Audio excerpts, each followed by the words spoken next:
अस्सलाम वालेकुम नाजरीन, इस्तकबाल है आपका परभनी आज तक top news Hindi Parbhani Maharashtra India से। मैं आपका मेज़बान कलीम कुरैशी। नाजरीन, जैसा कि आप जानते हैं पूरे मुल्क में, हमारे प्यारे मुल्क भारत में, पूरे देश में कर्फ्यू है और पिछले 21 दिनों का कर्फ्यू हुआ। अब और पार्ट 2 चालू हो गया है लॉकडाउन, जो 19 दिनों का है उसमें से भी 8 दिन गुजर चुके हैं। और ऐसे नाजुक दौर में कर्फ्यू के इन हालात में जिन लोगों का रोज़ कमाना खाना होता है, जो गरीब और जो मुस्तहिक लोग हैं, आज उन लोगों के ऊपर तो क़यामत टूट पड़ी है। ऐसे वक्त में जो एक नाम सर फहरिस्त आता है परभनी शहर के अंदर, मोहम्मदिया वेलफेयर ट्रस्ट की तरफ से और सैयद बिल्डर्स की तरफ से, सैयद खादर साहब हमारे साथ में हैं जो समाज सेवक हैं और परभनी शहर में हर एक मुश्किल के टाइम पर वो सर फहरिस्त रहते हैं। हम उनसे जानते हैं कि जो कर्फ्यू अभी कल 23 और 24 2 दिनों के लिए फिर से प्रशासन की तरफ से कर्फ्यू पूरी तरह से नाफिज किया गया है, तो उसमें वो क्या लोगों से अपील करना चाहते हैं, हम उनसे बात करते हैं। बिस्मिल्लाहिर्रहमानिर्रहीम, अस्सलामु अलैकुम वरहमतुल्लाहि वबरकातुहू। जैसे कि आज अचानक से 2 दिन अपने परभनी के लॉकडाउन को बढ़ाया गया है, 100% कर्फ्यू जो करा गया है, उसकी वजह है दोस्तों साथियों कि आज मुल्क के हालात दिन पे दिन सेंसिटिव पोजीशन में आते जा रहे हैं। जैसे कि आज नांदेड़, जालना, परतूड़ में कुछ पेशेंट पाए गए और हिंगोली में भी 6 पेशेंट SRP के जो पाए गए। मैं आप लोगों से ख़ास तौर पे एक दर्दमंदाना अपील करना चाह रहा हूँ कि अल्लाह के वास्ते आप लोग अपने घरों पे बैठो, सब्र का दामन थामो। और ख़ास तौर पे मैं तमामी मुसलमानों से पुरखुलूस गुजारिश कर रहा हूँ आप लोगों से कि आप ज़मीनों पे जो अज़ाब आता उसके तह तक आप लोग पहुँचिए कि यह वबा क्यों आती। जब ज़मीन के ऊपर जुल्म बढ़ जाता और अल्लाह को मानने वाले लोग गुनाहों में जब मुब्तला होते तो अल्लाह की तरफ से सख्त अज़ाब आते। जैसा कि अल्लाह ताला फरमा रहे कि क़यामत से पहले हम अपनी निशानियाँ बयान करेंगे, अज़ाबों की शक्ल में, मौजज़ात की शक्ल में। दोस्तों साथियों, मेरा बोलने का और बताने का मकसद आप लोगों को यही है कि जो अज़ाब आ रहा है उसके पीछे क्या वजह है, आप लोग सोचिए कुरान हदीस की रोशनी में। पहले तो हम लोग सबसे पहले नमाज़ों से दूर है, सदका ज़कात से दूर है, और उम्मत के अंदर जो बेचैनी है मुसलमानों के अंदर कि एक दूसरों के हम लोग आपस में टांगे खींचने का जो मामला चल रहा है, एक दूसरों को दिल बोले जो हो चुके हैं, हम सबसे पहले एक दूसरे को अल्लाह के वास्ते हम लोग माफ़ करें। और हम कोशिश ये करें कि किसी न किसी तरह अल्लाह ताला को हम लोग मनाने के वास्ते जद्दोजहद करें, रातों में इबादत करें, रो रो के अल्लाह को मनाएं। मेरे दोस्तों साथियों, ज़मीन पे जो बसने वाली कौमें हैं, जितनी भी ज़ात बरदरियाँ है, इन सब को पैदा करने वाली ज़ात, वाहिद ज़ात अल्लाह रब्बुल इज़्ज़त की ज़ात है। मैं आप लोगों को बताना चाह रहा हूँ कि हम आपस में फ़िरक़ों में, मसाइलों में हम लोग बटे हुए, अल्लाह ताला का जो मकसद है, अल्लाह ताला ने जिस मकसद से हम लोगों को दुनिया में भेजा, मेरा दीन, मेरा मैसेज, कुरान हदीस सारी उम्मत तक, सारी ज़ात बिरादरी तक पहुँचा। हम लोग उसके अंदर पीछे है। हम लोग जो मकसद है हमारा उम्मत का, अल्लाह ताला ने जिस मकसद से हम लोगों को भेजा, हम वो मकसद, वो मैसेज हम पहुँचाने में नाकामयाब है। दोस्तों साथियों, आज हम लोग ये आज़ाब जो दुनिया में, पूरी दुनिया परेशान है इसके अंदर। जितने अपने आप को सुपर पावर कहते थे मुल्क, वो लोग तक आज परेशान हैं। आज वो लोग मजबूर हो गए हमारे मुल्क से दवाइयाँ वग़ैरह ले जाके उनके लोगों के वास्ते वो लोग ज़रूरत पूरी कर रहे। मैं आप लोगों को ये चीज़ बताना चाह रहा हूँ आज ये इनके न्यूज़ चैनल के माध्यम से कि किसी भी तरह रो रो के, गिड़गिड़ा के, पहले तो 5 टाइम की नमाज़ पढ़ो, अपने घरों में नमाज़ पढ़ो। और कुछ दिनों से मैं भी बेचैन था ये सारे मामलात को लेके। और अंबियाइन वारिसिन जो है हमारे उलमा इकराम, मुफ्तियान इकराम, इन लोगों ने मुत्तफ़िक़ा तौर से मुस्लिम पर्सनल लॉ बोर्ड, जमीयत, सब सारे जमातों ने मिल के ये फ़ैसला लिया कि मस्जिदों से आज़ान होंगी, मुख्तसर लोग मस्जिद में नमाज़ पढ़ेंगे। 5 लोगों को परमिशन दी गई हुई, 5 लोग मस्जिद में नमाज़ पढ़ेंगे। बाकी लोगों, हम लोगों का ये मामला है, मस्जिद से जब आवाज़ आती है हमारे को हय्या अलस सलाह, हय्या अलल फलाह, आओ कामयाबी की तरफ, हम लोग आज मजबूर है कि मस्जिद में हम लोग जाके नमाज़ नहीं पढ़ सकते। हमारे उलमाओं ने फतवा दिया इसके ऊपर। ये हालात को मद्देनज़र रखते हुए हम लोग अपने घर में बैठ के अल्लाह रब्बुल इज़्ज़त को राज़ी करे, 5 वक्त बाजमात नमाज़ पढ़े। घर के जो वालिद है और मेरे भाइयों दोस्तों, मैं आप लोगों से बताना चाहूँगा कि कम से कम मुसलमान को नमाज़ पढ़ना और पढ़ाना आना ये हम लोगों को फ़र्ज़ है। कहीं अगरचे उलेम हाफिज़ नहीं रहे मौजूद, तो आप लोग अपने घर के अंदर इमाम बनिए और उसी तरह रोज़मर्रा की 5 टाइम की नमाज़ आप जमात बना के पढ़िए आपके घर में, आपके फैमिली को लेके। और ख़ास तौर पे जुमा की नमाज़ को लेके हम लोग जो परेशान बेचैन रहते, उसी के ऊपर हिंदुस्तान के उलमाओं ने बैठ के मुत्तफ़क़ा तौर पे एक फ़तवा दिया कि ऐसे हालात में अलल ऐलान करके जुमे की नमाज़ इज्तिमाई तौर पे पढ़ने का हुक्म है जामा मस्जिदों में, बड़े मस्जिदों में। आज मुल्क के हालात कशीदा, ये बीमारी को, वबा को लेकर सारे लोग परेशान हैं। तो उसी तरह उलमाओं ने फ़ैसला दिया हमको कि आप 4 लोग मिलकर आपके घर में जुम्मे की नमाज़ अदा कर सकते। ये उलमाओं का फ़ैसला है, देवबंद से फ़तवा नाफिस हुआ। और मैं ख़ुद भी मौलाना ज़ियाउद्दीन मदनी साहब तमिलनाडु के, उनसे मैं ख़ुद बात किया। उन्होंने भी बताया कि आज मौजूदा हालात की वजह से ये फ़तवा दिया जा रहा है कि इस तरह के हालात आए हुए, घर से बाहर निकलेंगे तो ये वबा का शिकार बनेंगे। घर के जो ज़िम्मेदार है, जो नमाज़ पढ़ा सकते, वो लोग खुतबा दे। जिस तरह नमाज में खुतबा दिया है, 2 खुतबा देने के बाद आप आपके घर में नमाज़ पढ़। शर्त यह है कि एक ख़तीब हो, कम से कम उसके पीछे पढ़ने वाले 3 मुक़्तदी हो। ये अल्हम्दुलिल्लाह जुमे का मामला। और ख़ास तौर पे आने वाले दिनों में रमज़ान आने वाले हैं। रमज़ान के अंदर पहला अशरा रहमत का, जिस तरह से हम लोगों को बताया गया, अल्लाह की रमज़ान आते ही अल्लाह की रहमत नाजिल होती ज़मीन पर। तो ये रहमत का जो मामला है, रमज़ान का महीना हम लोगों को मिलने के करीब है हम लोग। तो मैं आप लोगों से यही दुआ करूँगा सबसे पहले कि आप लोग अपनी ज़कात, सदक़ा, फ़ितरा, अतियात और जो भी अपना माल है वो गरीबों में तक़सीम करो।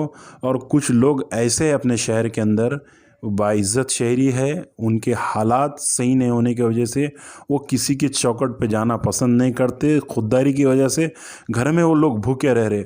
आप लोग किसी एक महल्ले के ज़िम्मेदार को बीच में डालिए, आपके महल्ले के, आप उनके घर तक जाइए, बीच के एक मीडिएटर को रखिए, रात के अंधेरे में उनके घर तक भी पहुंचाइए। बोलना बताना मकसद ये है कि ये वबा जो आई हुई है, आज से 1450 साल पहले नबी करीम सल्लल्लाहु अलैहि वसल्लम के ज़माने में एक ताउन नाम की बीमारी आई थी। उस ज़माने में अल्लाह के रसूल सल्लल्लाहु अलैहि वसल्लम ने फरमाया था कि आप शहरों में हिजरत मत करो, घरों के बाहर मत निकलो और इससे बचे रहो। वो बीमारी इससे डेंजर थी, कोई सहाबी को लग जाती बीमारी तो उनको दफन करे तक दूसरे को पकड़ लेती थी।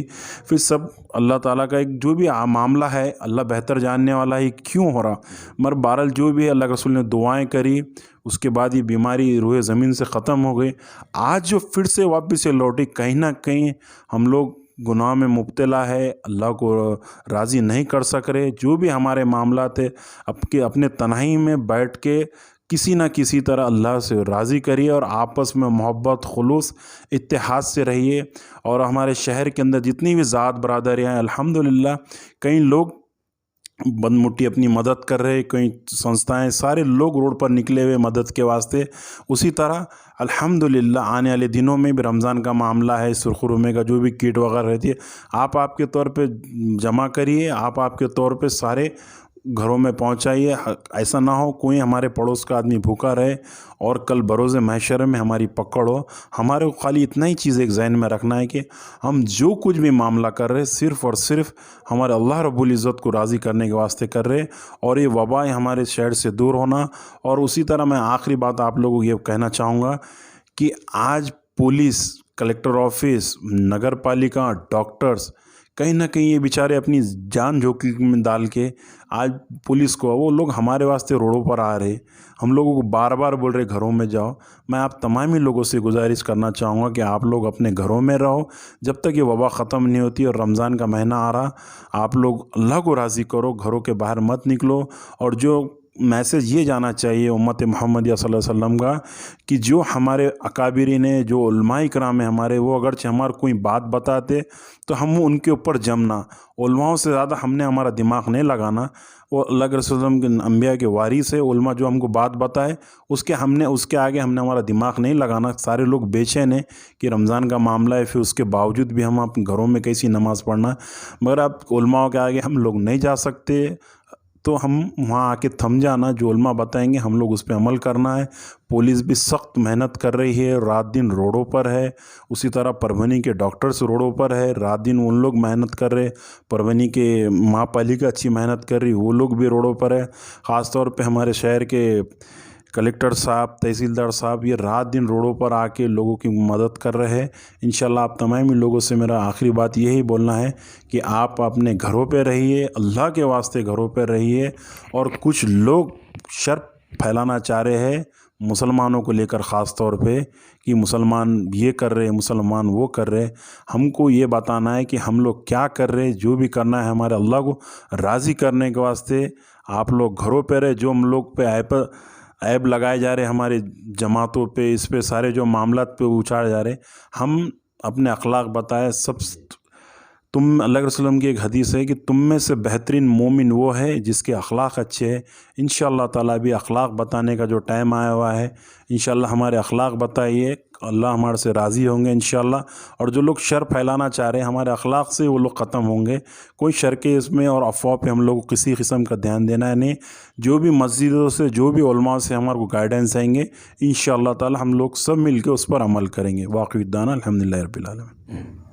घर गुलजार सुने शहर, बस्ती बस्ती में क़ैद हर हस्ती हो गई। घर गुलजार सुने शहर, बस्ती बस्ती में क़ैद हर हस्ती हो गई। आज फिर ज़िंदगी महंगी और दौलत सस्ती हो गई। तो नाज़रीन, ये थे सैयद खादर साहब, जो सैयद बिल्डर और तमाम जो सोशल वर्क जो उनका शहर भर में आज चलता है और पिछले कई सालों से चलता है। उन्होंने जो एक दर्दमंदाना अंदाज़ में जो एक लोगों से अपील की है कि लोग अपने घरों में रहें। जो हमारा ज़िला प्रशासन है और वो बहुत ही अच्छे से यहाँ पर काम कर रहा है, उनका साथ दे। और ख़ास तौर पे जो हमारे जो उम्मती है, हमारे जो मुस्लिम समाज है, उनसे ख़ास तौर पे ये रिक्वेस्ट की जा रही है, बार बार ये अपील की जा रही है कि जो रमज़ान का महीना आने वाला है और रमज़ान के महीने के देखते हुए भी अभी जैसा सैयद साहब ने बताया कि जो एक बार हमें फतवा अगर मिल जाता है तो उसके बाद फिर आगे हमें कुछ सोचने की ज़रूरत नहीं है। जो हमारे उलमाओं ने एक बार फ़ैसला दे दिया तो फिर वो आगे वो उनके ज़िम्मेदार हैं, हमें बस उनके पीछे चलना है। और ख़ास तौर पे जो ये कर्फ्यू का पीरियड है और जो हमारे आतराफ़ के जो ज़िले हैं जैसे नांदेड़ हो गया, जालना और हिंगोली हो गया, तो यहाँ पर जो पॉजिटिव पेशेंट मिले हैं उसके चलते जो कलेक्टर है परभनी के दीपक मुगड़ीकर साहब, वो उन्होंने जो 2 दिन 23 और 24 तारीख की रात 12 बजे तक कर्फ्यू लगाया है, उसका पूरा यहाँ पर सहयोग करे ताकि हमारे परभनी शहर में कोई पॉजिटिव पेशेंट ना मिले। अल्हम्दुलिल्लाह अभी तक तो कोई परभनी में नहीं मिला है। एक जो मिला था पॉजिटिव पेशेंट वो भी बाहर पुणे से आया हुआ था। तो उसको देखते हुए अगर हमें आगे के जो आने वाले जो दिन हैं, रमज़ान का महीना है, उसमें अगर अच्छे से रहना है तो ये जो 2 दिन का टाइम दिया गया है उसमें पूरा साथ दे प्रशासन का और पुलिस प्रशासन का, और ताकि जो हम आने वाले दिनों में हमें और थोड़ी सी सहूलतें ज़्यादा मिल सके।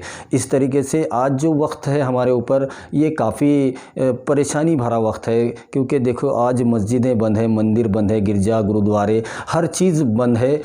यहाँ तक के इंसान एक तरीके से इंसानों को डिटेंशन सेंटर में डाल दिया गया है, ऐसा लग रहा है। तो ये अल्लाह का निज़ाम है और अल्लाह अगर चाहे तो हमें इससे जल्द रमज़ान के महीने जो बरकत का महीना है उसमें हमें निकाल भी सकता है। तो यहाँ पर सैयद साहब ने जो गुजारिश की है उस पर भी आप ज़्यादा से ज़्यादा ध्यान दें। तो फिर नाज़रीन, मुझे दीजिए आज इजाज़त, अगली बार फिर आपसे होंगे रूबरू ऐसे ही किसी ख़ास शख्सियत के साथ।